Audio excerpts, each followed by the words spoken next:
Man, it's your boy G Bush back again with the Ultimate Browns. We about a day late, but I still bring the fire. I'm going to get into the quarterback battle a little bit, and I'm trying to figure out why everybody is so infatuated with Kenny Pickett. I'm trying to dig into the archives. I'm looking at some old film. I'm doing a bunch of a deep dive on Kenny Pickett, and I'm trying to figure out why it is that our media is so infatuated with this guy and giving him all of these high praises and why he's just naturally the number one fit for the Browns. We'll kind of go back and do a deep dive into how Kenny Pickett got to this place. What was his tenure like with the Pittsburgh Steelers? And what I see is the worst case scenario for the Cleveland Browns in the quarterback battle moving forward. We'll talk about it all coming up on this episode of The Ultimate Browns.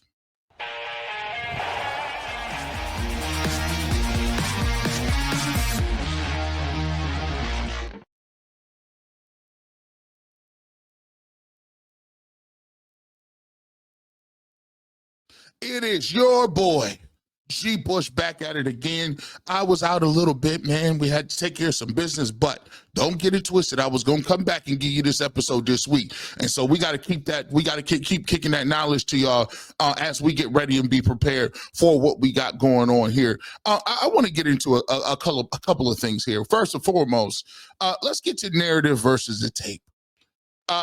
Listen, there's a lot of stuff going on, and I encourage people to start taking a look at this stuff too. I think it's time for us to start watching tape more. I think it's time for us to start digging deep into what we watching on the field instead of doing the narrative thing. We'll explain what I'm talking about later on in the show. Also, I'll give you my worst case scenario. We got four quarterbacks. Four quarterbacks could end up the day one starter for the Cleveland Browns. I'll give you the worst case scenario at the end of the year for the Cleveland Browns, given the quarterback competition. But I'm going to start with this.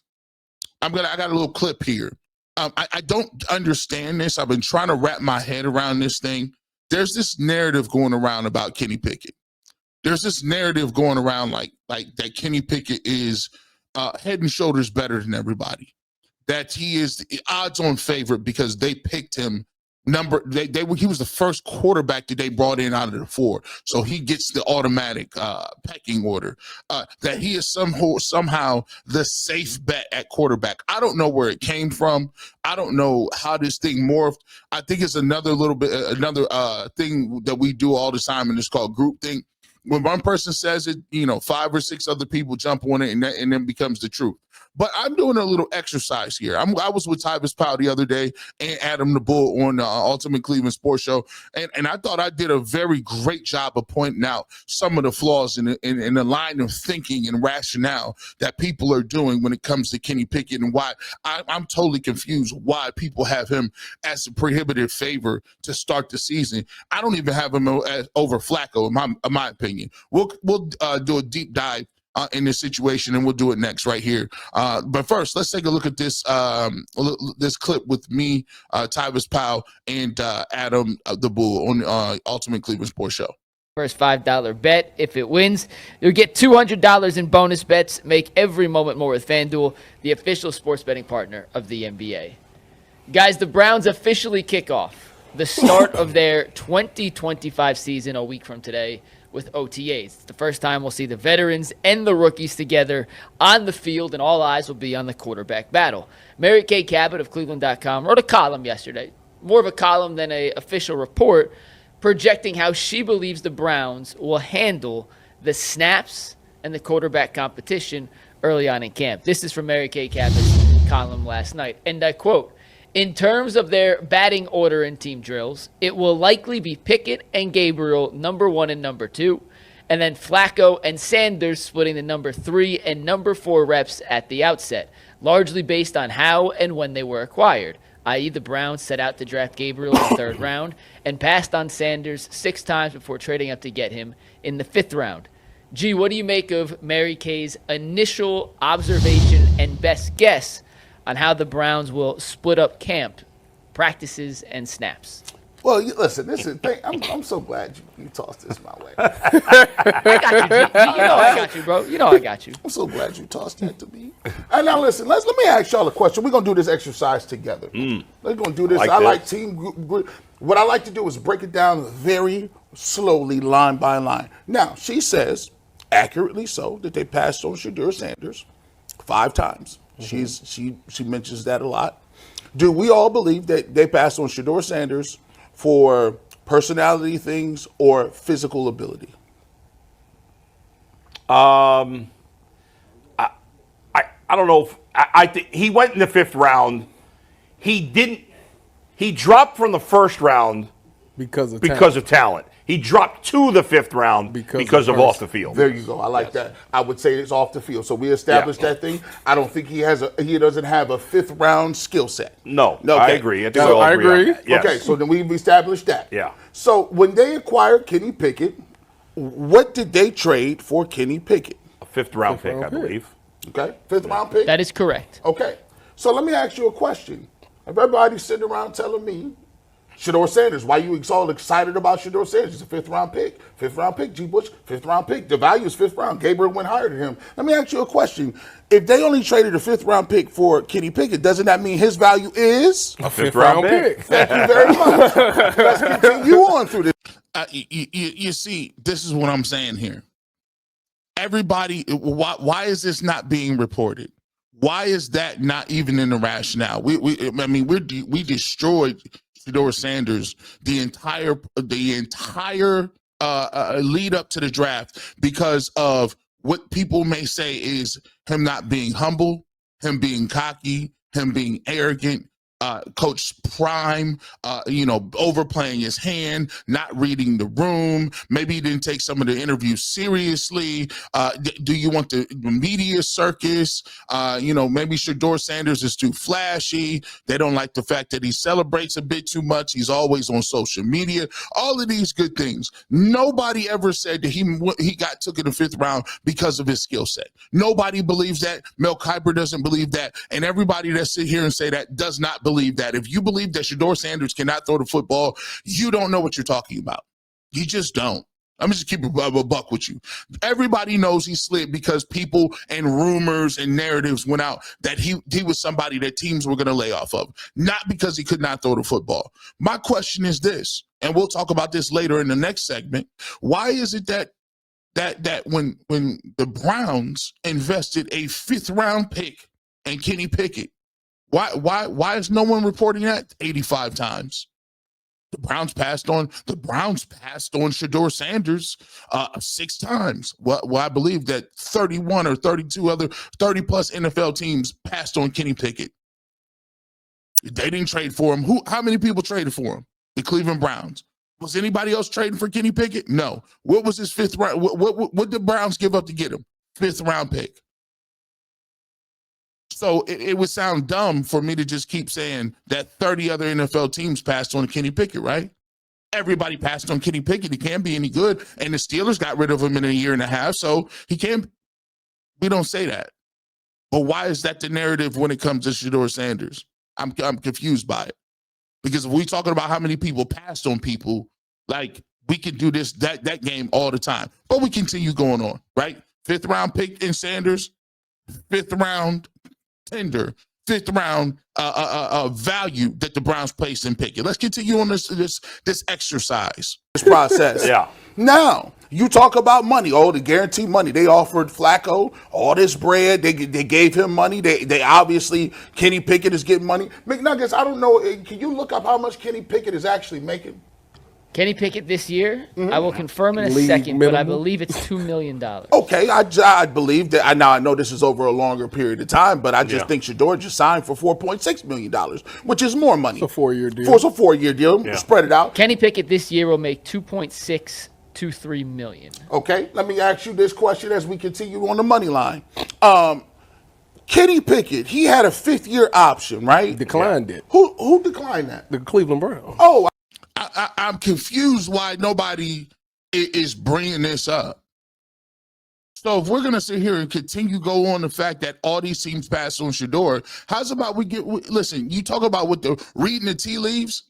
So if they really thought that Kenny Pickett was the dude, if they really thought Kenny Pickett was the guy and that he was a long-term answer at quarterback, long-term, at a decent price and for his 5th-year option from a former 1st-round pick, why did they just pick up the option? Why didn't you just pick up the option and say, listen, we believe in Kenny. We're going to go ahead and rock and roll with this. We believe in him long term. They didn't. You know why? Because they don't. They declined his fifth-year option. And if, like, I don't understand, you're not bringing that up. That's part of the game, too. Not saying that Kenny Pickett can't turn his career into something. Not saying that Kenny Pickett is not going to be given an opportunity to play for the position. They've already made that clear. But why are we acting like he is the shoe-in, that he is a slam dunk? Like, this is the best thing that we've ever had moving. Come on, bro. Everybody is in here competing. Everybody, all four guys have flaws and different things about them. But no, if you listen to what we report weekly over here, Kenny Pickett is the Messiah. He has no warts. He's a shoe-in. Let's not act like, and by the way, this is the part of the game that is kind of funny. At least with Sheduer Sanders, you and Dylan Gabriel, you can project, or you can say, well, we'll wait and see. We don't know what they're going to be until they get on the field. We got tape on Kenny Pickett. And he's not been spectacular, to say the least. Let's continue on. I thought if they thought so much of him, they would have just gave him that bag of money, right? Well, he got to show it. Again, 5th round value, declined your 20-something million because they didn't think you were worth that, and gave you a prove it deal so that you could get your career back on track. My question is, that was money he was already owed. He was already owed. Yeah. He was already owed. Yes. So for people that's saying that, oh, listen, his value is so much higher than the rest of them, he should be how is he a shoe-in when I could squint my eyes and say, why him? Put Dylan Gabriel in the first reps when you're talking about value. If you want to talk about what you've done and what you're worth, my thing is, and I just say it like this, I don't know why all of a sudden people act like Kenny Pickett doesn't have to earn his spot just as much as the rest of them. Like this thing, I'm going to push him to the top. And listen, when you talk about it, I heard Bull one time say with Jason, because he's a veteran, Tyvis, the veteran talking point is, takes care of the football, knows the game plan, doesn't put the ball in harm's way. Bull's like, whoa, hold on. I think his record is what, 10 and something? Like, he's 15 and 14. And how many picks to interceptions he done throw? No, that's his interception touchdown. 15 touchdowns, 14 picks. Yeah. So is he really? Is he different than Flacco? Is he different than Jameis Winston? To be fair, okay. Pittsburgh offense is atrocious. To be fair, would you say Pittsburgh's offense is better than Cleveland's? No, because the play caller in Cleveland is better than the play caller that's ever been in Pittsburgh. Stop it, Tyvis. You telling me Pittsburgh offense with the players that they got way better players on offense than the Browns? What are you talking about? They had Pickens. Like, what are you talking about? They got ball players. Their backfield was better. What do you mean? Like, nobody would argue that the Pittsburgh Steelers didn't have better ball players on offense than the Browns. Nobody would argue that. Nobody would. For the past, but Pittsburgh has had better talent. He's better talent. I give you that, but the play call is also something. Yeah, that's a fact. Sure. So I'm just giving you guys, I'm gonna just put it out there so we can all be even and honest about the situation. Because they did pass on Shedeur a few times, but they've also put some feelers in the air and said, "Yeah, Kenny Pickett, we're gonna bring you in, but you ain't that guy." Let's be clear. Yeah. Davis? Listen, not saying, once again, are we saying that Kenny Pickett's not going to compete? No, we're not saying that. We're not saying that at all. We're saying he's going to get an opportunity. But this, I done heard multiple people just be jumping up and down like Kenny Pickett is the odds-on favorite. How? I don't understand that. You think he's the odds-on favorite because they brought him in arbitrarily prior to drafting Dylan Gabriel or Sheduer Sanders and Flacco? I don't buy that rationale. Let's talk about this as well. But when we get back, I'm going to go over the worst case scenario for the Cleveland Browns and the way this thing can unfold coming up this year. And I'm also going to do my little homework. I'm going to actually go back and figure out, because sometimes when we are out here and we don't look at other teams, we don't understand what happened and why other people are available. Kenny Pickett was traded from the Pittsburgh Steelers to the Philadelphia Eagles. He was a first-round pick. Pittsburgh don't really give up on people that quickly. I'm going to do a little digging to see what I find and why, because we do all this why Shedeur fell to the 5th round. Let's see why Kenny Pickett was gone in a year and a half or 2 years tops for the Pittsburgh Steelers. Let's see if we can find out and get our super sleuth on. We'll come back and talk about it right here on this episode of the Ultimate Browns.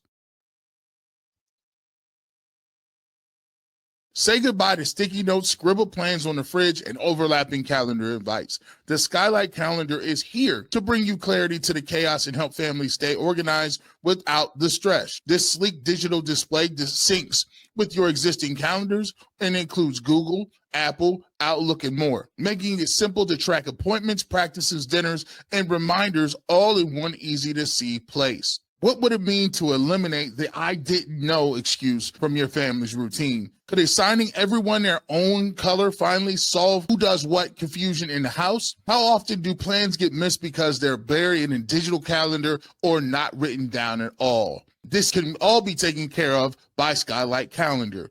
Right now, Skylight is offering our listeners $30 off a 15-inch calendar by going to skylight.com/NFL. Go to skylight.com/NFL for $30 off your 15-inch calendar. That's SKYLIGHTCAL.com/NFL.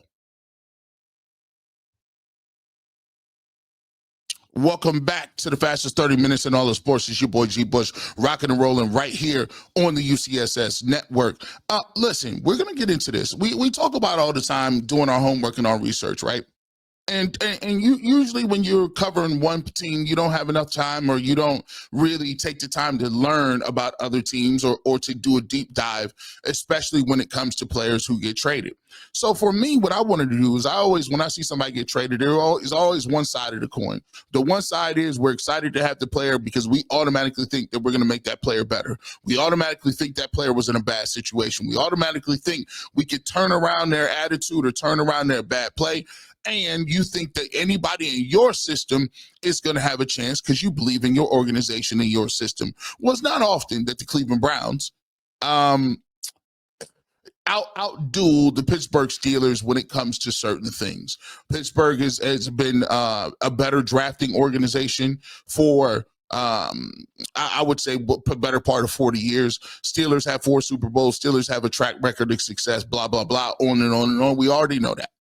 They drafted Kenny Pickett in the 1st round, moved up to go get him in that round. I do believe they moved up to get him. I think he was at 20. Don't quote me on that, but he was a 1st round pick nonetheless. And he flamed out very quickly in Pittsburgh. Pittsburgh usually does not really get rid of people quickly. They really don't swing and miss on 1st round picks. This one was a miss. They traded him to the Philadelphia Eagles. I wanted to do a little bit of digging here because to me, I'm looking at all these guys. We know what Joe Flacco is. We saw his documented. He's been here. We've done a lot of homework on Sheduer Sanders. That's well documented. What the fall, all this stuff, the knocks against him, and Dylan Gabriel is in for an uphill battle because of the fact that he has a smaller frame. And he has an uphill battle being a guy that needs to be very accurate and overcome some of those limitations. But Kenny Pickett kind of flies under the radar. It all started when it got him, and most people said, "Oh, this is a backup at best. This is ain't nobody worried about this, or this might be trade bait." But there's a lot of people who have started the momentum for, hey, Kenny Pickett is a viable thing here. Hey, Kenny Pickett is a viable guy. Hey, Kenny Pickett could possibly be the quarterback. So when you go back, and I wanted to go back and look and do my research and say, okay, why did Kenny Pickett flame out in Pittsburgh, and what can we learn or what can we glean from that to take that into training camp to look for? All right, so let's take a look at this. Let's make sure I got this. This was an article I looked up on Steelers.com, and it talks about some of the things that led up to him being released. It goes on to say Pickett was given a long run as the team's starting quarterback, playing 25 games before an ankle injury ended his 2023 season and ultimately his Steelers career.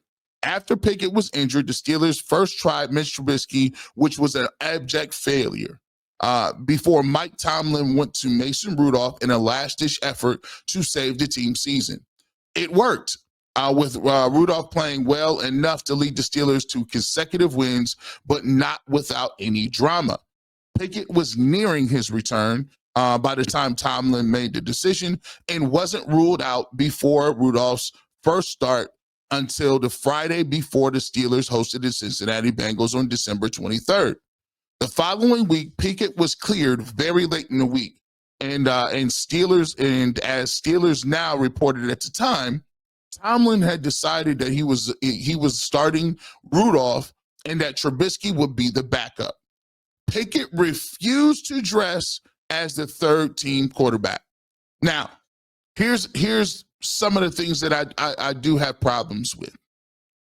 When we talk about Jadeveon Clowney refusing to dress, we're all over it. When we talk about Myles Garrett and his request for a trade, we're all over it. When we talk about Sheduer Sanders and some of the things that he did in his interview, allegedly, we're all over. When we talk about Deshaun Watson and whatever he's doing, eating dinner, talking to people, rehabbing, we are all over. We ain't got no chill on nothing. I think this is big because when we got Deontay Johnson, the first thing that people brought up was the fact that he refused to go in a game when he played for the Baltimore Ravens. Now, this is a quarterback we're talking about. This is reported. Pickett refused to dress as a third-team quarterback. So if we're gonna talk about what's going on with quarterbacks and figure out who's gonna be the guy and why certain guys are the guys, I think we need to be reporting all this stuff, right? Because I get tired of going and having to hear stories about all this other stuff, but this is evident. There's something to be said for a quarterback. That doesn't happen with quarterbacks to say, I'm just not going to suit up. I haven't heard that. Nobody reporting that right now. Maybe I'm wrong. I don't hear everything. I don't see everything, but I haven't heard this on the circuit yet. So he did dress as backup the following week and in the playoffs against Buffalo, but did not appear in the game again. So, okay, cool. Let's take a look at it. When Tomlin decided to play Rudolph over a healthy Pickett, it was the beginning of the end. Tomlin is no Rudolph lover. He essentially did everything he could to keep Rudolph stapled to the bench throughout his Steelers tenure. When general manager Omar Khan said at the NFL Combine that he had full faith in Kenny Pickett, he wasn't necessarily lying. Yes, the Steelers wanted to add to the room and provide competition based on Pickett's struggles in 2023. But until this week, that was still their intention for Wilson and Pickett to compete for the starting job. Russell Wilson, they went out and eventually got Russell Wilson in that as well. The Steelers front office and coaching staff are patient people. They saw a bad offense run by Matt Canada, which Tyvus kind of pointed out that it was kind of bad, and they released him. So you got to say, it's not all on Kenny Pickett. However, Matt Canada was a problem too. They got rid of him. And a potential for Pickett to grow and develop a new scheme under Arthur Smith, who did have productive meetings with Pickett about the future of the offense. Where it all fell apart was Pickett's teammates. I don't think this is reported. This has not been talked about. It just hasn't. If I'm wrong, point me to it. Right?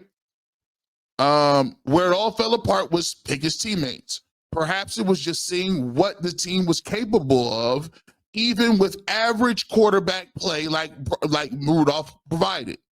Perhaps it was a negative reaction to the way Pickett handled being sat down for Rudolph. Either way, it has become clear since the end of the season that the Steelers' locker room had lost faith in Kenny Pickett. Deontay Johnson, who ironically is on the Cleveland Browns at this point, no longer part of the locker room himself, made it clear in the immediate aftermath of the season, saying that he hoped Rudolph would get the starting job. Other players made their preference known more discreetly, but the damage was still done. New quarterback Russell Wilson talked on Friday and how the Steelers defenders Cam Hayward, T.J. Watt, Minka Fitzpatrick lobbied Wilson to come to Pittsburgh.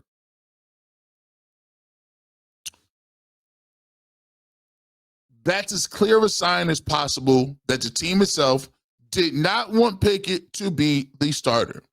Now the Steelers, as an organization, aren't going to let opinions of the locker room dictate trading away a former first-round pick for peanuts, but the sentiment of his teammates likely factored in Pickett's preference to be traded after Wilson was signed. Even the veterans struggle very plausibly, by the way. There would be no pounding the table for Pickett from his teammates. He wasn't going to get the opportunity that Rudolph did to rally the team around him. Wilson is only playing under a one-year contract, but it's hard to envision Pickett regaining the mantle of a starting quarterback in the future without support of his teammates. So he asked to leave, and the Pittsburgh Steelers granted that request, sending him to a place, Philadelphia, where he's miles further from starting than he would have been in Pittsburgh. An ugly exit for a pick that once showed much promise and an absolute reset of the franchise search for a successor to Ben Roethlisberger. So as we go on to talk about that, and we go on to see, again, as we talk about these things and we talk about the quarterback battle, I believe that that's part of the narrative that we have not saw. I believe this is part of the stuff that when we talk about Kenny Pickett, no one in the Cleveland market is saying that, well, listen, he's a backup now because he lost his locker room. He's a backup now because people thought that he handled it poorly, that he told people that he was not going to dress as the third backup. People handle it. It just is what it is. So when people are mentioning how many times people get passed over and he's just a fifth-round pick and all this good stuff, add that to the narrative. Add that to the counter argument. And I'm not even saying it's a counter argument for anything. I've always said, listen, if you ball out, you ball out. If Kenny Pickett comes in and outthrows the rest of them, he has an opportunity to play. But I think one thing that we need to talk about is narrative versus the tape. And if we're gonna drill down and keep saying that Dylan Gabriel's a third-round pick and Sheduer Sanders is a fifth-round pick and Joe Flacco is old, I think this needs to be added to the record on Kenny Pickett. Let's not act like he came over here and he was lighting the world on fire. Let's not act like he got some crazy tape somewhere where he threw for 4,000 yards. Let's not act like there's no rumblings in the locker room and some people saying, this is the reason you're not in Pittsburgh. I think we should be reporting on that too, if we're going to be reporting. I would just prefer to talk about the field. I would just prefer to say, he's balling today. Who cares where the Browns took him? He's balling right now. Who cares where he came from? But we got to be honest, right? If we're going to play the game, let's play the game all the way. 50-50, right down the middle. With that being said, let's get back to it. When we get back, we're going to talk about narrative versus tape.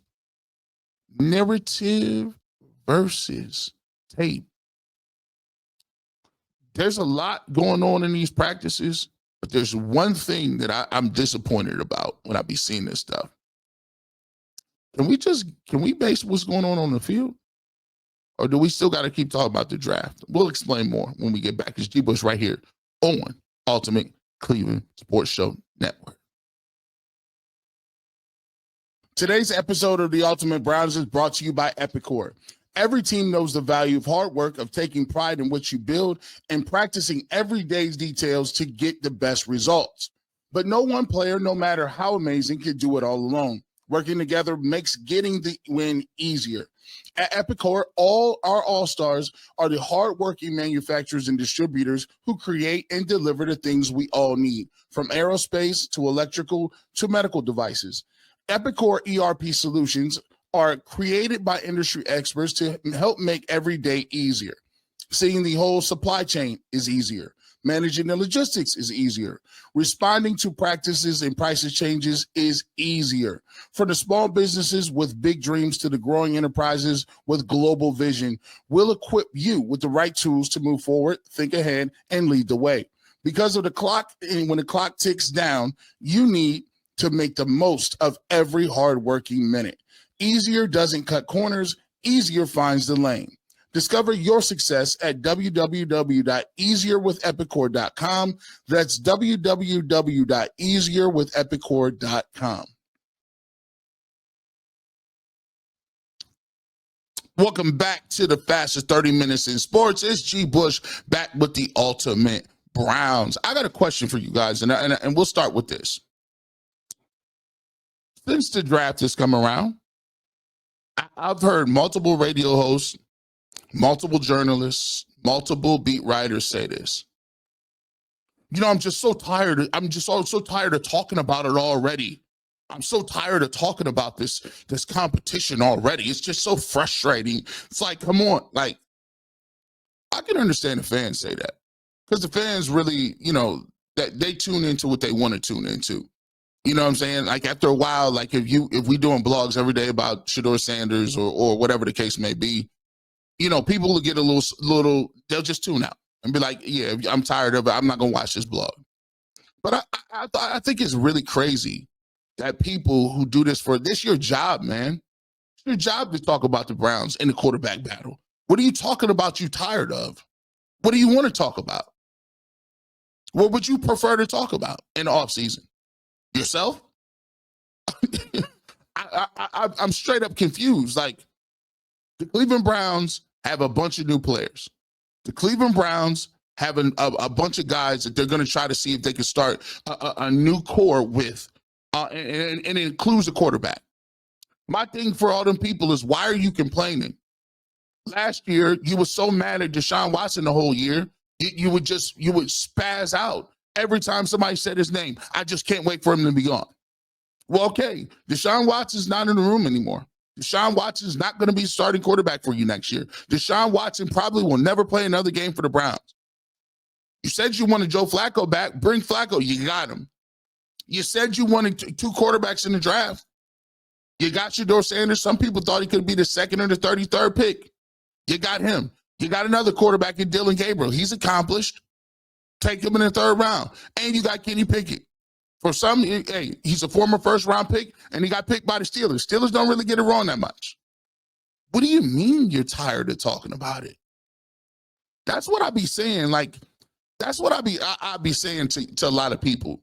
It don't be about, like, a lot of this stuff in the media and how journalism works is, it be like, listen, people be thinking it's about them. Do you think we just want to tune in and hear your stories? Nah, bro, we trying to hear about the team. We trying to hear about what's going on. And that brings me to my situation. I think if a lot of people really sat down and actually was doing tape and actually was like really breaking down tape, I think it would make their life much more enjoyable. Because frankly, I don't think people be looking at it. I'm gonna tell you, I give you an inside track. People don't be watching no all 22 like that. You wouldn't be surprised how many people that'll say, I don't like Dylan Gabriel or I don't like Sheduer Sanders and ain't never seen him play a game. Have not watched a game and have only seen highlights. Have not watched any of his all 22 at all. Because you're casual fans. You watch the team you watch. It's a lot of people that just watch Ohio State in the state of Ohio. They watch Ohio State, glimpse over the 8 o'clock game, or whatever ESPN is on, or a big game of the week. They'll watch a little bit of that and crash out, get ready to go to bed. Ain't nobody really digging down deep, looking at no traits or different, nothing. They're not watching none of that. So what we have is every single time that we get people in training camp and we trying to talk about Sheduer Sanders, or we talk a quarterback play, or we talking about anything, there ain't no substance behind what they talking about. It's like, oh, I feel this way because I feel this way. Well, everybody got an opinion. But my thing is, why are we, to me, I would already have moved on. The Cleveland Browns drafted these dudes. They drafted them. That means they went out and got those guys for a reason. The Cleveland, I was making the same analogy to my dad. And I said, listen, it's like I go out and I purchase 4 cheesecakes from different restaurants. and they in random boxes, right? They're just, I get the cheesecake, I eat cheesecake number 1. It's pretty good. Take a bite, eat cheesecake number 2. Pretty good. I get to the third one. Okay, I like the other 2 better. Then I get to the 4th one, and it's the best one. It's the best cheesecake. Man, this cheesecake is crazy. Now I want to sit down and have multiple pieces. Am I going to go to box number 1 or box number 2 or box number 3 just because I happen to buy those cheesecakes in that specific order? Oh, I bought this cheesecake first. I have to eat it even though I don't like it better than this one over here. Why? Why would I get anything out of that? No, I'm going to eat the cheesecake that I think is best. That one, I tasted it. I got it. Let's eat 2 pieces of that. You bought all of them. You used your hard-earned money for all of them. They're yours. It don't matter where you eat them at or when you bought them at. It just matters which one you like the best, don't it? I don't care where they got Flacco and how much they paid him. I don't care how they acquired Kenny Pickett and what he was doing. I don't care that Dylan Gabriel was drafted higher than Sheduer Sanders. Guess what? The Browns don't get extra credit points for saying, hey, we're going to give you $3 million in a bonus, Browns, because you know what? That guy that you chose in the 3rd round, he's good. You got that one right. So because you're going to start him, we're going to give you a bonus for that.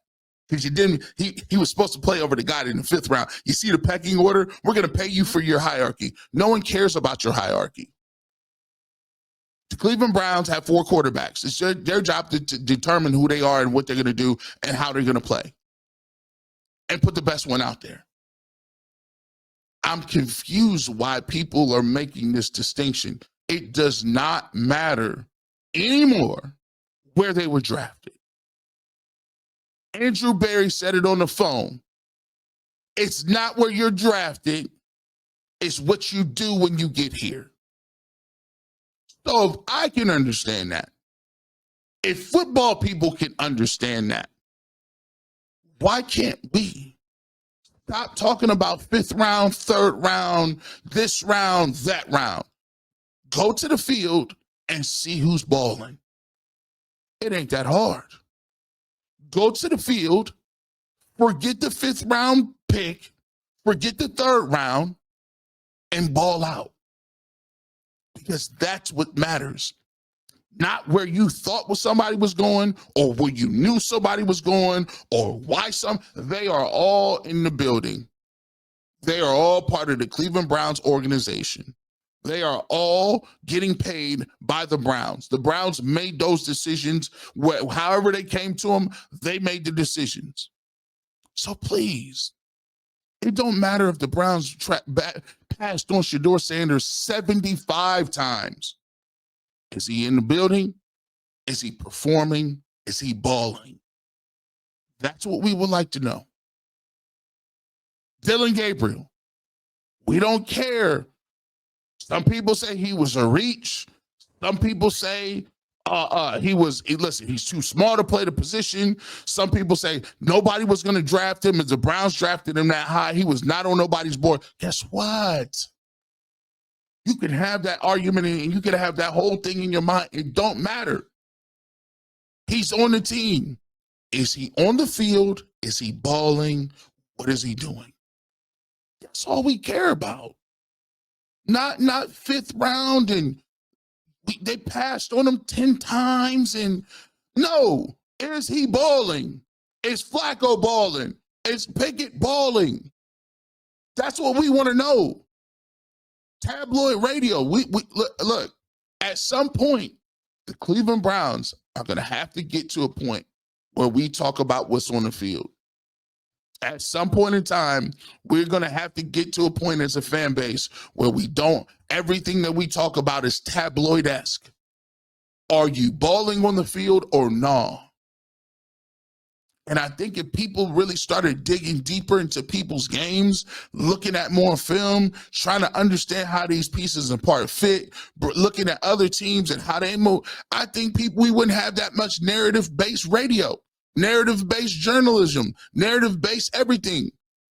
Like, let's get back to the real. And the real is, it matters what you do on the field. Everybody is with the Cleveland Browns. Everybody is there. They all got different wards. Everybody got different paths to the position. Everybody has some strong suits. Everybody has some bad suits. Everybody is working towards something. Can we just cover that? Can we do that? I don't know. Maybe it's just me. You put it in the comment section. Am I tripping out? Or does it seem like people just can't get over the draft and can't get over the fact that these guys are on the team and they're competing? With that being said, you never know when I'm going to show up. Radio, television, internet. G. Bush is always around. And with that being said, you have a great rest of your evening. And as always, go Browns.